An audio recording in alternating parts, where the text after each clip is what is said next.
Hello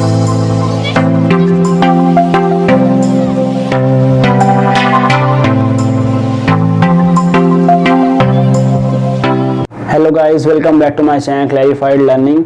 आज हम पढ़ने वाले हैं स्टैंडर्ड फॉर्म 2। इससे पहले एक लेक्चर में हमने बहुत सारे टॉपिक डिस्कशन कर चुके हैं, जैसे कि लैग्रांज हो गया, स्टैंडर्ड फॉर्म, ये सारे इंपॉर्टेंट टॉपिक हैं। आज हमारा टॉपिक है, डिफरेंट टॉपिक है, standard form 2। Standard form 2 topic है हमारा, ये बहुत अच्छा टॉपिक है। इसमें स्टैंडर्ड फॉर्म 1 को पहले रिवाइज कर लेते हैं।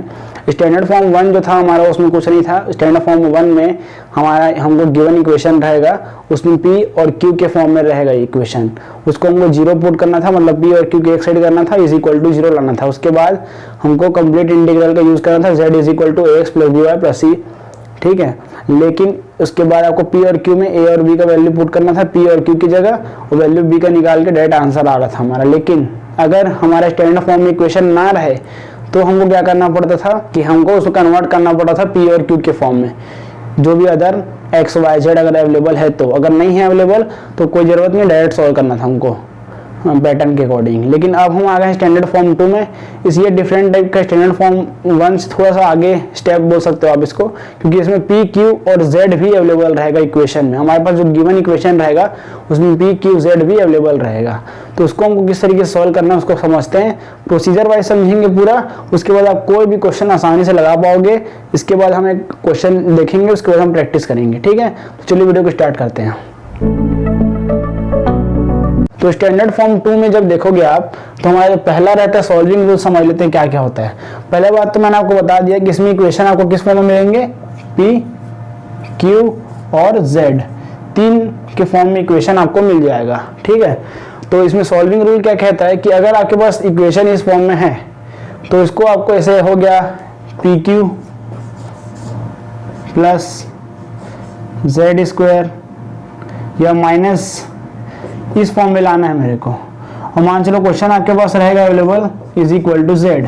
तो इसका अकॉर्डिंग क्या कहता है, function P Q Z is equal to zero. इसका मतलब क्या हुआ कि हमको पी क्यू और ये जेड जो है माइनस का Z is equal to zero लाना है, ठीक है। तो क्वेश्चन करेंगे तो और अच्छे से क्लियर होगा, कोई बात नहीं, घबराना नहीं है। सॉल्विंग रूल पढ़ते हैं पहले function P Q Z is equal to zero लाना है। फिर यहाँ पास एक चीज ध्यान रखना है आपको, कुछ डिफरेंट चीज यहाँ पास आपको याद रखना होगा एग्जामिनेशन में। इसमें एक अलग से आपको इंपॉर्टेंट चीज ध्यान रखना होगा। इसमें आपको कैपिटल पी देखने को मिलता है। हमने अलग अलग वैल्यू, अलग अलग इक्वेशन, अलग अलग उसमें देखा है, लेकिन अगर इसमें आपको देखने को मिलेगा तो इसमें आपको पी का वैल्यू कुछ अलग है, इसको याद रखना पड़ेगा आपको। स्टैंडर्ड फॉर्म 2 को में अगर पी का वैल्यू देखा जाता है, वो डी है, यहाँ पर डेल्टा नहीं है, डी है। इसको ध्यान रखना, एग्जामिनेशन में है, मैंने बहुत बार देखा है, मैक्सिमम बच्चे यही गलत करते हैं कि वो डेल्टा डालते हैं, यहाँ सॉल्यूशन पूरा आपको गलत हो जाएगा। ऐसा नहीं करना है, मिस्टेक, ये बेसिक मिस्टेक है। यहाँ बस यहाँ आपका D Z, D capital Z upon D capital x, ध्यान रखना है। पी का वैल्यू है, क्यू का वैल्यू क्या है हमारे पास, A D capital Z upon D capital X, ठीक है। ये दो वैल्यू आपको दिमाग में रखना है। हमने पॉइंट 1 डिस्कशन कर लिया, पॉइंट 2 समझ लिया, पॉइंट 3 की ओर बढ़ते हैं। जब आपके पास इक्वेशन रहेगा पी क्यू जेड के फॉर्म में रहेगा इक्वेशन, तब आपको क्या करना है, ये जो हमारा पी का वैल्यू है D Z upon D X, Q का वैल्यू है ए D Z upon D x, इसको यहाँ पास पुट करना है। किसमें, पी क्यू जेड की जगह, जेड की जगह पुट नहीं करना है, पी और क्यू की जगह आपको पुट करना है, ठीक है। तो यहाँ हमने फंक्शन पुट कर दिया D Z by D X, Q की जगह पुट कर दिया A D Z by D X, Z is equal to zero. इसको आप नोट डाउन करो, ये शॉर्ट नोट। अगर आप आगे कभी मैथ्स पढ़ेंगे तो आपको ये नोट्स सारे काम आएंगे, तो आप जरूर इसको नोट्स को बना लीजिए। शॉर्ट नोट्स आपके पास होना चाहिए जब आपका एग्जाम आएगा, कि कोई भी एग्जाम हो, कॉम्पिटिशन एग्जाम में बहुत सारे ऐसे टाइप के क्वेश्चन पूछे जाते हैं। तो इसको आप नोट्स बना लीजिए। मैंने स्टेप्स लिख दिए किस तरीके से आपको क्वेश्चन में सॉल्व करना है। इसके बाद अगर आप एक क्वेश्चन भी सॉल्व कर लेते हैं तो आपको पूरा डाउट क्लियर हो जाएगा, स्टैंडर्ड फॉर्म 2 किस तरीके से सॉल्व करते हैं। फिर आपको थोड़ा सा प्रैक्टिस बस करना पड़ेगा। तो इसमें यहाँ तक हमने समझ लिया था कि इसमें वैल्यू पुट किया। अगर आप इसको सॉल्व कर लेंगे, इसको इंटीग्रेट वगैरह करने के बाद सॉल्व कर लेंगे, कोई डिफरेंशियल इक्वेशन में हमको इंटीग्रेशन का यूज करना ही पड़ेगा, हमको इंटीग्रेशन करना ही पड़ता है, उसके बाद ही हमारा आगे सॉल्व होता है। हम इंटीग्रेशन वगैरह कर लेंगे, कांस्टेंट वगैरह आ जाएगा, इज इक्वल टू जीरो हो जाएगा। फिर फाइनली हमको x is equal to small x plus A Y put करना पड़ेगा, मतलब कैपिटल x की जगह x small x plus A Y put करना पड़ेगा, क्योंकि पार्शियल डिफरेंशियल इक्वेशन में कभी भी कैपिटल के फॉर्म में आंसर नहीं होता, ठीक है। हमने स्टैंडर्ड फॉर्म 1 में भी ये चीज सीखा है कि हमने पहले कैपिटल एक्स को माना था, पूरा सॉल्व किया, हमने रिमूव किया एक्स वाई जेड को, उसके बाद हमने फाइनली आंसर को स्मॉल के पी स्मॉल क्यू के फॉर्म में ही लाया है। ठीक है, तो इसकी चीज़ का ध्यान देना है आपको, कभी भी गलती नहीं करना है। एग्जाम में मैक्सिमम बच्चे ये चीज़ भूल जाते हैं या गलती कर देते हैं, इनको मालूम नहीं होता है। ठीक है, तो चलिए स्टार्ट करते हैं, क्वेश्चन प्रैक्टिस करते हैं, क्वेश्चन समझते हैं। क्वेश्चन के थ्रू आप समझिए कि किस तरीके से इसको सॉल्व करना है। तो क्वेश्चन करते हैं प्रैक्टिस। क्वेश्चन प्रैक्टिस से क्या होगा, पहले हमने आपको पहले ही बताया था, स्टैंडर्ड फॉर्म 1 में आपको कभी भी आपको एग्जाम में लिख के नहीं आएगा कि स्टैंडर्ड फॉर्म 1 से सॉल्व करिए, स्टैंडर्ड फॉर्म 2 से सॉल्व करिए, ऐसा कुछ भी आपके पास एग्जाम में लिख के नहीं आएगा। आपको डायरेक्ट लिख के आएगा सॉल्व, आपके पास इक्वेशन रहेगा। तो आपको पहचानने आना चाहिए कि ये कौन से फॉर्म से सॉल्व होगा, ये स्टैंडर्ड फॉर्म, लैग्रांजे, चारपीट, जो भी मेथड है किससे सॉल्व होगा ये आपको पहले से पता होना चाहिए। तो उसके लिए कुछ नहीं करना है, आपको रिवीजन करना पड़ेगा। जैसे कि स्टैंडर्ड फॉर्म 1 मैंने आपको बताया कि पी क्यू के फॉर्म में होगा, उसके अलावा अगर कुछ भी आता है, उसके अगर कुछ भी आता है एक्स वाई जेड, तो उसको आपको रिमूव करना पड़ेगा। उसका मेथड भी मैंने आपको समझाया क्वेश्चन करा के, मल्टीप्लायर और लैग्रांजे का भी मैंने आपको बताया था इक्वेशन किस फॉर्म में होता है। स्टैंडर्ड इक्वेशन दिया उसका, capital P small P plus capital Q small Q is equal to R. इसका आपको याद होना चाहिए। और ये जो स्टैंडर्ड फॉर्म 2 है, इसमें भी आपको एक चीज ध्यान रखना है कि इसमें आपको किस तरीके के क्वेश्चन आएगा और एग्जाम में आपको कैसे टैकल करना है। जैसे कि इसमें मैंने आपको बताया कि आपको इक्वेशन रहेगा पी क्यू और जेड के फॉर्म में। इन 3 फॉर्म में अगर इक्वेशन है तो आपको स्टैंडर्ड फॉर्म 2 डायरेक्ट लगाना है और डायरेक्ट सॉल्व करना है। ठीक है, तो चलो हमारे पास एक क्वेश्चन है। क्वेश्चन नंबर 1 जो है, solve z is equal to P Q. ठीक है, इसको सॉल्व करते हैं पहले। तो हमारा जो पहला रूल कहता है, हमने स्टैंडर्ड फॉर्म 2 का जो पहला रूल सीखा है, उसमें क्या सीखा है कि फंक्शन पी क्यू और z जो है इज इक्वल टू में 0 में होना चाहिए। तो क्या करते हैं, हम शिफ्ट करते हैं इसको, इक्वेशन को P Q minus Z is equal to 0। ये हो गया हमारा इक्वेशन नंबर 1। बहुत सिंपल है, बहुत इजी है, कुछ भी आपको करने की जरूरत नहीं है इसमें। उसके बाद मैंने आपको क्या सिखाया था, यहाँ पास p का वैल्यू होता है d capital Z upon d capital X, और q का वैल्यू क्या होता है a d capital Z upon d capital X। तो इस वैल्यू को मैंने आपको यहाँ पर पुट करने बोला था कि इसको इक्वेशन 1 में आपको p और q का वैल्यू पुट करना है। सिंपल, कुछ नहीं करना, पुट करना है। ठीक है, तो पुट करते हैं इसका। इसके p की जगह क्या आएगा, dz by dx multiply q की जगह क्या आएगा, a dz by dx minus में z इज इक्वल टू 0। ठीक है, इसको और सिंप्लीफाई किया जाएगा तो हमारे पास क्या आ जाएगा, सिंपल है। इसको अगर मल्टीप्लाई कर दूंगा तो हो जाएगा a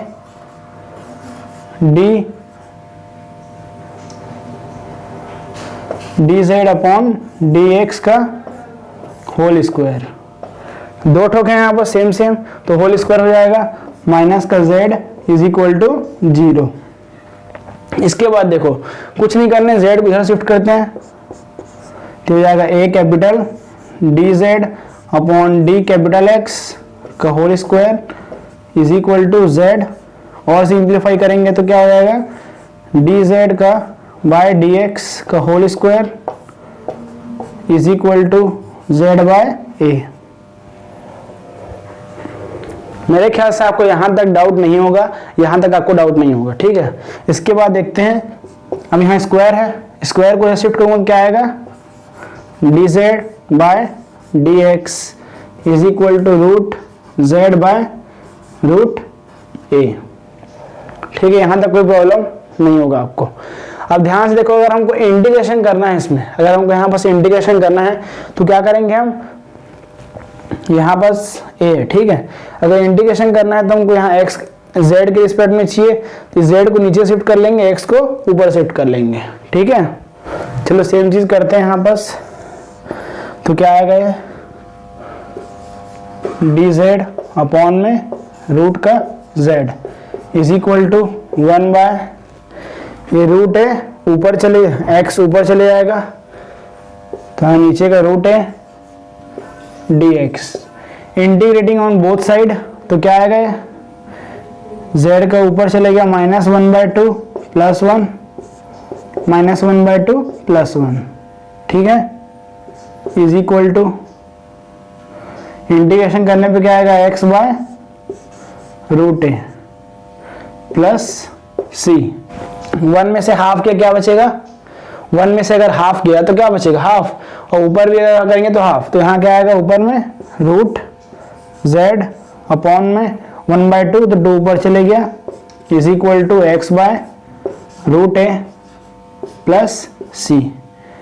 z को अलग करना है, x/2√a प्लस c/2। यहाँ तक आ गया समझ।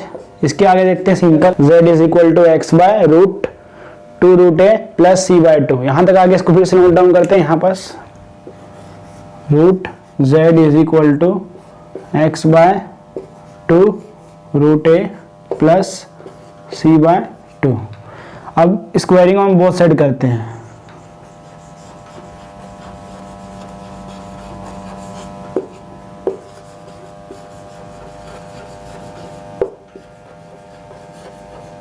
तो क्या मिलेगा हमको यहाँ से z, क्योंकि यहाँ 1/2 स्क्वायरिंग कट जाएगा, कैंसिल हो जाएगा, हो जाएगा x/2√a प्लस c/2 को हम क्या मान लेते हैं c1, स्क्वायरिंग किए थे तो होल दोनों साइड स्क्वायर, यहाँ कैंसिल हो गया इस साइड का और इस साइड का स्क्वायर आ गया, ठीक है।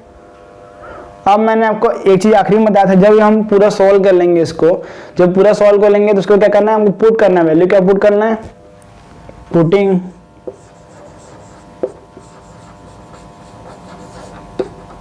Capital X is equal to x plus ay, इसको हमको पुट करना था, इसमें पुट करते हैं इस इक्वेशन में, तो z is equal to x plus ay upon में 2√a प्लस c1 का होल स्क्वायर, ये इसका आंसर हो गया। सेकंड क्वेश्चन सॉल्व करने से पहले हम एक छोटा सा कॉन्सेप्ट समझ लेते हैं, बेसिक कॉन्सेप्ट, ये आपके दिमाग में वो क्लियर होना चाहिए। अगर हम जानते हैं z इज इक्वल टू, अगर फंक्शन जो है हमारा x के ऊपर भी डिपेंड करता है, y के या मोर देन 2 के ऊपर डिपेंड करता है, तो उसको उसमें हम क्या करते हैं, पार्शियल डिफरेंशियल इक्वेशन का यूज करते हैं। किसका यूज करते हैं, पार्शियल डिफरेंशियल इक्वेशन का। तो इसको आप बोल सकते हैं, इसमें आपका यूज होने वाला है पार्शियल डिफरेंशियल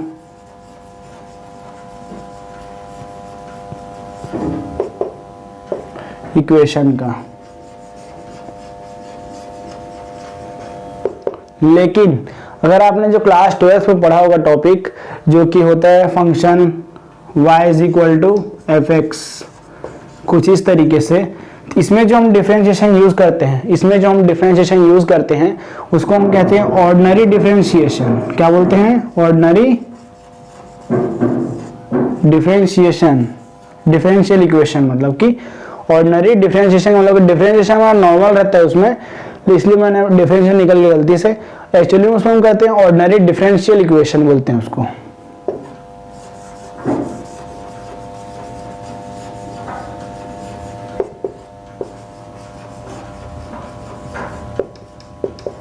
ठीक है, जैसे कि y is equal to F X है, तो आपके पास ऐसा रहता होगा dy by dx plus y is equal to 0। इसको सॉल्व करने का तरीका क्या है, बहुत सिंपल है, ये तो dy बाय dx तोड़ना है हमको, बस ये y चले जाएगा उधर अपोजिट में, y को नीचे लाना है, x को उधर ले जाना है, इंटीग्रेट करना आ जाएगा। ठीक है, इस तरीके से। लेकिन इसमें हमको क्या, सिंपल डिफरेंशिएशन का यूज करना है, लेकिन इसमें पार्शियल, ऊपर वाले में किसको करना है, पार्शियल डिफरेंशिएशन का यूज करना है, और नीचे वाले में किसका करना है, सिंपल डिफरेंशिएशन का। ये आपके दिमाग में क्लियर होना चाहिए कि अगर फंक्शन जो है वो सिंपल है, अगर जिसमें अगर सिंपल x के ऊपर डिपेंड कर रहा है हमारा फंक्शन, तो उसमें 1 के ऊपर डिपेंड कर रहा है, इसका मतलब होगा ऑर्डिनरी डिफरेंशियल इक्वेशन कहते हैं इसको। अगर हमारा फंक्शन x y के ऊपर डिपेंड कर रहा है, इसका मतलब होता है कि हमारा पार्शियल डिफरेंशियल इक्वेशन है ये। और अभी जो हम अभी तक सॉल्व कर रहे थे उसमें x y z more than 2 था, इसलिए हम उसका पार्शियल डिफरेंशिएशन का यूज किए और उसको हम कहते हैं पार्शियल डिफरेंशियल इक्वेशन। ठीक है, ये आपके दिमाग में क्लियर होना चाहिए, ये आपके दिमाग में कॉन्सेप्ट क्लियर होना चाहिए। अब हम क्वेश्चन करते हैं। हमारा सेकंड क्वेश्चन ये रहा, z is equal to P square plus Q square is equal to 1। ये बहुत ही इंपॉर्टेंट क्वेश्चन है एग्जाम पॉइंट ऑफ व्यू के लिए, और इस तरह के क्वेश्चन मैंने आपको इसलिए चॉइस किया है कि आपको अच्छे से डाउट क्लियर होना चाहिए, थोड़ा सा अच्छे से समझना है आपको। स्टैंडर्ड फॉर्म 2 बहुत ईजी है, थोड़ा सा डिफिकल्ट जो रहता है हमारा स्टैंडर्ड फॉर्म 1 रहता है, लेकिन स्टैंडर्ड फॉर्म 2 जो है बहुत ही आसान है। तो चलिए जल्दी सॉल्व करते हैं इसको। अब थोड़ा फास्ट करने की कोशिश करेंगे। तो सॉल्व का तरीका क्या है इसका, सिंपल मैंने जो आपको बताया था, पहला रूल कहता है P, Q और Z इज इक्वल टू 0 होना चाहिए। इसको शिफ्ट करते हैं हम, P square plus Q square minus Z को शिफ्ट किया, minus Z is equal to 0। तो हम क्या लिख सकते हैं, फंक्शन 0 के फॉर्म में आ गया, मतलब ये इसके इक्वल हो गया, P Q Z is equal to P square plus Q square minus Z। ये आ गया। इसके बाद देखो क्या करना है, इसके बाद कुछ भी नहीं है, पी क्यू जेड आ गया। इसके बाद आपको वैल्यू पुटअप करना है।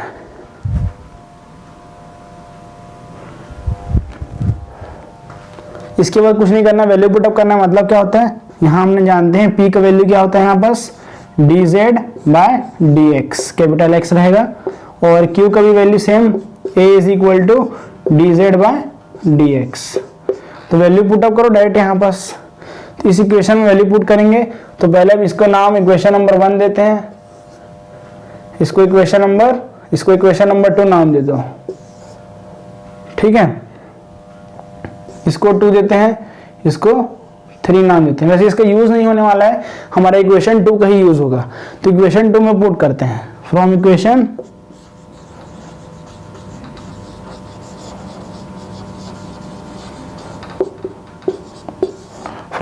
2 में पुट करते हैं। क्या आएगा, पुट करने के बाद p की जगह हो जाएगा D Z by D X का होल स्क्वायर, क्योंकि b स्क्वायर है, प्लस q का क्या आएगा, a स्क्वायर, a लिखते डायरेक्ट लिखते डी जेड का होल स्क्वायर माइनस का z इज इक्वल टू 0। इस फॉर्म में आपने ऑलरेडी यहाँ तक देख चुका है, D Z by D X का स्क्वायर प्लस ए का square D Z upon D capital X का square whole square minus Z is equal to 0। इसके आगे कुछ नहीं किया मैंने, यहाँ जो जेड माइनस में था उसको मैंने उधर शिफ्ट कर चुका है, और यहाँ ए जो अंदर में था उसको मैंने बाहर लिखा है सेम। यहाँ आपने वीडियो में देखो आप, यहाँ ए हमारा अंदर था उसको मैंने बाहर लिख दिया ए स्क्वायर। इसके बाद क्या किया है, सेम एज इट इज रखना है, जेड को उधर शिफ्ट कर दिया। उसके बाद यहाँ पर देखो ये भी सेम है, ये भी सेम है, इसको कॉमन ले लिया, 1 प्लस ए स्क्वायर आ गया। यहाँ 1 प्लस ए स्क्वायर आया इज इक्वल टू जेड। उसके बाद 1 प्लस ए स्क्वायर को मैंने शिफ्ट कर दिया, क्योंकि हमको D Z by D X का वैल्यू निकालना था। ठीक है, तो हमने उसको शिफ्ट कर लिया, Z bye 1 plus A square आ गया। उसके बाद D Z by D X का स्क्वायर को उधर शिफ्ट किया, स्क्वायर रूट में चेंज हो गया, तो root Z upon root 1 plus A square.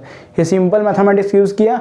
उसके बाद जेड को नीचे शिफ्ट किया है और डी एक्स को ऊपर, तो रूट जेड नीचे आ गया है is equal to D X by root 1 plus A square नीचे आ गया है। इंटीग्रेटिंग ऑन बोथ साइड लिखना है आपको कॉपी में, इंटीग्रेटिंग ऑन बोथ साइड। उसके बाद क्या कहें, इंटीग्रेट करेंगे अगर 1 बाय रूट जेड का आपको दिमाग में होना चाहिए। एग्जाम में आपको उतना टाइम नहीं रहेगा कि आप एक एक चीज़ करते बैठेंगे, तो आपको डायरेक्ट याद होना चाहिए 2 रूट जेड। हायर मैथमेटिक्स में आपको इस तरीके का वैल्यू छोटा मोटा याद होना चाहिए, आपको डायरेक्ट सॉल्व करना पड़ता है। ठीक है, तो 2 रूट जेड लिखना है is equal to capital X, यहाँ कुछ नहीं है मतलब कैपिटल एक्स, तो X capital X upon root 1 plus A square plus C. उसके बाद क्या किया मैंने, 2 को नीचे शिफ्ट किया तो c बाई 2 आ गया। लेकिन ध्यान रखना c बाई 2 आपको मान लेना है, क्योंकि और जितना आप सिंपल फॉर्म में लिखते हैं आंसर को, उतना जो रहते हैं उनके ऊपर अलग ही प्रभाव पड़ता है। तो आपको c बाई 2 ऐसे भी सिंपल फॉर्म में हमने c1 मान लिया उसको, ठीक है, c/2 को आपको c1 मान लेना है। फिर क्या करना है, रूट z है तो रूट को अगर मैं स्क्वायरिंग कर दूंगा बोथ साइड तो यहाँ का रूट कैंसिल हो जाएगा, z बचेगा इज इक्वल टू यहाँ स्क्वायर हो जाएगा तो x/2 root 1 + a² plus c1 का होल स्क्वायर। सिंपल यहाँ तक आ गया। लेकिन मैंने आपको बताया कैपिटल X के फॉर्म में कभी भी आंसर नहीं रहेगा। कैपिटल X के फॉर्म में आपको आंसर नहीं लिखना है पार्शियल डिफरेंशियल इक्वेशन में, क्योंकि हमने उसको ऑलरेडी मान चुका है, x को माना है हमने, तो आपको कैपिटल X के फॉर्म में आंसर नहीं लिखने। तो हमने आखिरी में आपको प्रोसीजर में बताया था सॉल्विंग रूल में कि आपको कैपिटल X की जगह x + ay वैल्यू पुट करना है। तो हमने सिंपल इसको वैल्यू पुट करते हैं यहाँ पर, तो क्या आएगा, z is equal to capital X, पहले इसको मैं लिख देता हूँ एक बार यहाँ फिर से, 2 रूट 1 + a² प्लस c1 का होल स्क्वायर। ठीक है, तो कैपिटल X की जगह हम पुट करते हैं x + ay, तो क्या आएगा, z is equal to x + ay upon में 2 रूट 1 + a² प्लस c1 का होल स्क्वायर। ठीक है, तो ये इसका आंसर है। तो आपने प्रोसीजर सीख लिया होगा स्टैंडर्ड फॉर्म किस तरीके से सॉल्व करना है। बहुत इजी है स्टैंडर्ड फॉर्म 2। इसके आगे हम पढ़ने वाले हैं स्टैंडर्ड फॉर्म 3। इसके बाद आपका सबसे इंपॉर्टेंट टॉपिक रहता है शायद 4 पीरियड मेथड। तो इस तरीके का मेथड जो है आपको याद होना चाहिए। स्टैंडर्ड फॉर्म 2 में कुछ नहीं है, आपको 3 फॉर्म में बस आपको 2 चीज बस याद रखना है। स्टैंडर्ड फॉर्म 1 में आपको p और q के फॉर्म में इक्वेशन मिलेगा और स्टैंडर्ड फॉर्म 2 में आपको p, q और z के फॉर्म में मिलेगा। ये 2 चीज़ आपको दिमाग में रखना ही है, नहीं तो आप कंफ्यूज हो जाएंगे, आपको सॉल्व आंसर नहीं हो पाएगा। और एक चीज़ और, एग्जाम में जब भी आपको क्वेश्चन आएगा तो आपको ये लिख के नहीं आएगा कि solve the equation in standard form 1 या स्टैंडर्ड फॉर्म 2। आपको डायरेक्ट सॉल्व करना पड़ेगा। आपको बस इक्वेशन रहेगा, आपको पहचानना है कि किस फॉर्म में कौन सा मेथड लगने वाला है, इसमें लैग्रांज या फिर स्टैंडर्ड फॉर्म 1, स्टैंडर्ड फॉर्म 2, आपको पहचानना पड़ेगा। ठीक है, तो ये चीज आपको याद रखना है। तो ये मैंने आपको पूरा क्वेश्चंस करा दिया, आपको प्रैक्टिकल समझा दिया कि किस तरीके से स्टैंडर्ड फॉर्म में सॉल्विंग रूल को अप्लाई करते हैं। आपका हर क्वेश्चन इस तरीके से बन जाएगा। तो चलिए इसी तरह वीडियो को एंड करते हैं। तब तक के लिए जय हिंद, जय भारत, वंदे मातरम।